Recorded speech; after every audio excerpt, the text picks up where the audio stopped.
Susan. Welcome to Tea and Games. Winter edition. Yes, it's cold, even here. We've been below freezing for a couple of days now. Just a bit of a shock. But I know that a lot of you are already, and have been for a while now, in the grip of the Arctic winter storm. So I thought we would play winter games and tell you about the winter games we played. We had just coming off of a 3-day weekend because yesterday was MLK Day, Martin Luther King Jr. Day. And we didn't play as many games over the holiday weekend as I thought. The first day we were doing stuff outside like wrapping pipes and hauling in large numbers of potted plants to keep them from freezing, and last harvest of what little veg is left in the garden. It's a small garden, so not a lot. But then when we did start playing games, well, first of all, of course, we're playing, let me turn it right side up here. We're still playing the winter version of Carcassonne that I got from Germany, which has the Winter River in it, which we like this version a lot. We just can't stop playing it. And I mean, I play it digitally a lot during the winter, every winter. But yeah, just getting it on the table, it seems to make a difference. Robert likes it a lot. Our games are extremely close. They are closer than our games usually are in the regular version. Usually we have a blowout one way or the other, but our games are very, very close, and we are basically just trading off wins. I do think that the tile distribution in this is different than the regular game. It's not different from the digital version, although this is the second edition, and I think the digital is based on the first. This has lovely artwork. I mean, when I'm playing it, I just can't stop looking at the beautiful tiny artwork.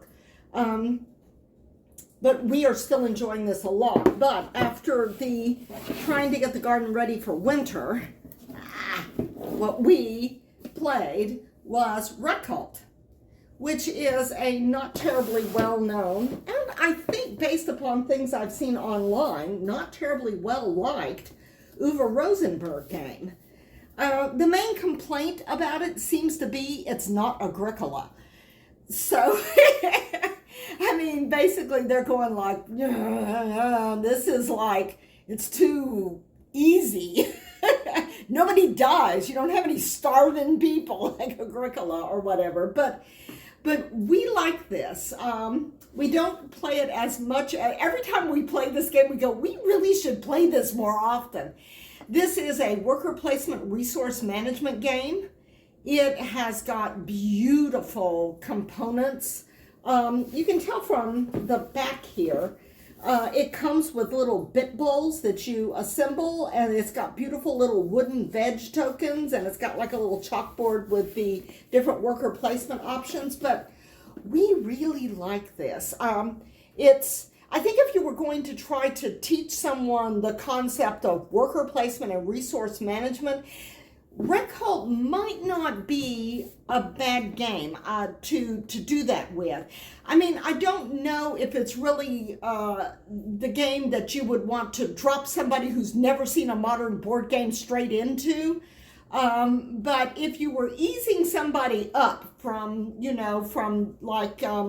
Monopoly to, say, modern board games and modern card games, and you wanted them to dip their toe in the water of worker placement and resource management, this might be a good introduction because the turns are very simple, the rounds are very simple, it moves very quickly, and you do have some kind of tough decisions to make some of the time, and you've got to plan ahead in order to be able to have what you need when you need it. But we enjoy this, and it is just lovely to look at. And so after, hauling in our potted plants ahead of the freeze, a game in which the theme is growing vegetables in a greenhouse in Iceland just seemed wonderfully appropriate. Although, it's kind of not necessarily a winter game. We also played, still playing, because we started playing this back in the fall, Creature Comforts. Arguably, Creature Comforts is more of a fall game than a winter game. Because the creatures are preparing for winter, but it's the comfort part that is the reason why I would recommend this for winter, because the cards are just very cozy. You've got fireplaces and good hearty warm food and preserves and mufflers and like scarves here, and board games. It actually has board game cards in it, which I thought was really cool. And it's just got all of these kind of winter sort of things that you would do, and it's just, I don't know, it does have wintry things in it because there are things like snowshoes and toboggans. So, I mean, it's not totally like, let's rake fall leaves. Actually, there are no rake fall leaves cards. But we're still playing this, and we are still enjoying it. And this is one I would recommend for winter, even though the theme really kind of screams fall, because it is just, it's a very cozy family weight game. Good to gather around and just sort of enjoy the good things of the colder months through this board game while you're inside all safe and warm. Which brings me to, I really, really hope y'all are all inside safe and warm. I do worry about this. I'm assuming that if you're watching this, you've got electricity. If you don't have electricity, you should probably conserve your battery and not surf YouTube until the power comes back on. just a thought. Where am I? Let me see. Oh yeah, and the game we played yesterday, which is also kind of wintry themed here. Look at all that snow. Skull Canyon Ski Fest. Yes, this is like winter fun activities. Because of course a snow apocalypse is not actually fun. So this is like putting a fun spin on the fact that it's freezing outside. Use ski runs. You can sabotage other people's plans, basically delay their plans by putting Yetis in their path. I lost by 2 points despite throwing a Yeti at my husband right close to the end of the game to keep him from taking that run from me. But yeah, and there are avalanches caused by Yetis, though you can cause avalanches other ways too. And that will also, that not only knocks other skiers down the track, but it will also bring you down one. There is a strategic use of avalanches though. And that is, say you're up at the top and you don't want to run the really hard run, or you got to the end of the hard run and then it was the end of the round, so you didn't get all the way down to the lodge before it ended. Well, if you use an avalanche, like an explosion token to do an avalanche, then you'll just bump yourself down to that next run, which is the one you really wanted to do. I have not done that. I've done that with Yetis. 2 Yetis will cause an avalanche. I've done that with double Yetis. One Yeti, you just move the Yeti to block, but mostly it's a set collection, card collection game, and you are matching colors or the patterns on cards. And if you can match the cards you turn in to run a ski, if you can match that with a ski, a bonus, a pattern bonus on particular runs, then you get double fame points. And fame points are what you convert to be points to move around the board. Although you also get points to move around the board otherwise. And there are gear cards you can buy at 2 different points during the game in the après ski phase, in which that will give you some special abilities. But we like this game. We kind of had to learn how to play it all over again because it has been over a year since we played it. The last time we played it was New Year's Day, not this year, but the previous year. But yeah, this is a family weight game. This is a light family weight game. The whole family can sit around. As a matter of fact, I was texting my brother-in-law while we were playing this because he skis. I don't ski. He hasn't been skiing in a while though, but he does like to ski, and he's going like, that looks interesting. I may want to play this one, because I sent him a picture of the board. He said the board looks a lot like the kind of maps that you see on ski slopes. To give you some idea there. And that is what we've been playing. Lots of winter edition of Carcassonne. Bit of Creature Comforts because it is just so cozy and we need that coziness. Skull Canyon Ski Fest because it's light and it's fun and it has a Yeti. I mean, I kind of feel like that we needed a game with a Yeti. We don't have a whole lot of winter games.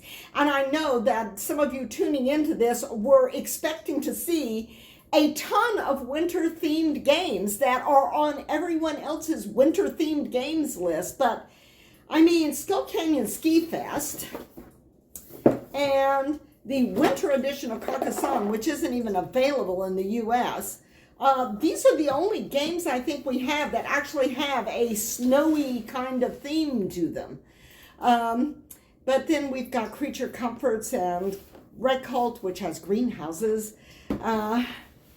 And I thought about also throwing in Awkward Guess, the Walton case, because solving a mystery, it's basically a clue killer. I mean, this game is like Clue, only tremendously better, infinitely replayable, and you won't get bored. So I was thinking about maybe playing that also. It's not specifically wintry, but that whole solving a murder in a locked room kind of, well, not room, country house murder thing, that kind of seems like a winter activity. And I have been reading some mysteries over the winter. But we just ran out of time. We were doing stuff outside the first day because it was still warm enough to do stuff outside. And then we holed up and I read some books, and we had to kind of learn how to play Skull Canyon Ski Fest again. So we're like watching videos and looking at rule books, but it is an easy game. I want to emphasize that. It's just, we just kind of looked at it and going like, oh wow, I remember I kind of like this. And actually what I'm remembering is I like this more now than I actually did when we played it before. Because we played this a few times before. And I was kind of on the bubble about it, I think, after the end of our second or third play the last time. So I was kind of going like, it seems a little flat to me. But this time when I played it, I thought, oh, this is fun. So, yeah, it's actually growing on me. I figured it could go either way. But yeah, I thought about that, but we just didn't get to it. But there is some news on the Awkward Guess front. I found out on a Discord channel this weekend that that there's going to be a second version of Awkward Guess. And you may say, well, why does a game that has infinite replayability need another version?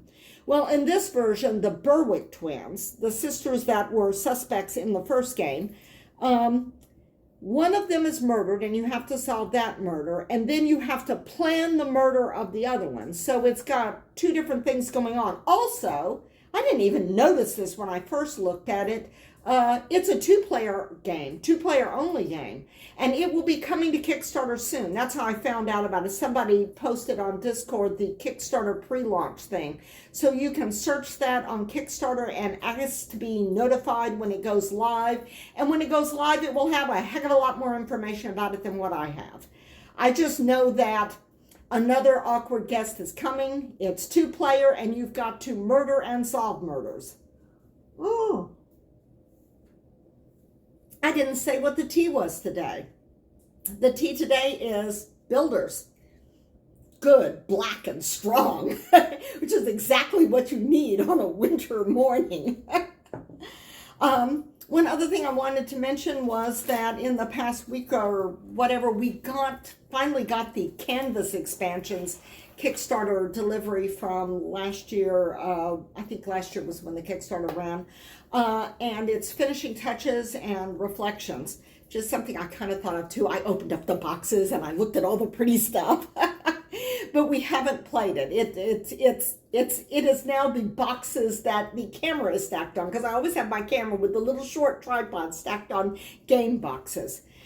I think I have actually covered everything I meant to cover, because there isn't a lot, except that I hope that y'all are staying safe and warm. I've got my Doctor Who scarf on. Those of you doing Hat Watch, I did not wear a hat, but I did make the Fourth Doctor scarf. And I'm wearing my Let It Snow shirt from Tea Turtle. And if you will notice, this is not snow. This is like comets coming to destroy the earth. But yeah, as soon as I finish this video, I am going to put a sweatshirt over this because it's cold here. And I hope y'all are staying safe and warm, and that you're playing lots of good board games. I want to know what winter-themed games you really like. A lot of people put out lists of winter-themed games, and I realized that the games that I just put down here were not terribly wintry. We had Greenhouses, which is kind of winter adjacent. And we had Creature Comforts, which is kind of winter adjacent in that it's preparing for winter and you have winter items in the cards. But I mean, I've got the winter edition of Carcassonne, which is brand new, and Skull Canyon Ski Fest. So, I mean, honestly, until we got the winter edition of Carcassonne, we only had one game with snow in it. But I mean, we live in a semi-tropical sort of environment here. We don't get freezes every year, so yeah, it's not that unusual for us not to have snow. It's very unusual if we do, so I guess our games reflect that. But tell me what games you think are really good winter games, particularly games that you think I might like if you're a regular viewer of the channel. I'm drinking from my Calamity Where Things Could Be Worse mug, and just remember, as bad as the snow is, it could be worse. I hope you all stay safe and warm, and you take care, and nothing bad happens to you during the snowpocalypse. And I will see you again soon, assuming that we don't lose electricity, because we're in Texas and the grid is kind of iffy here. They say the grid is in good shape. So I'm making the video and uploading it before anything bad happens. I'll see you next time around the table. Stay warm. Bye.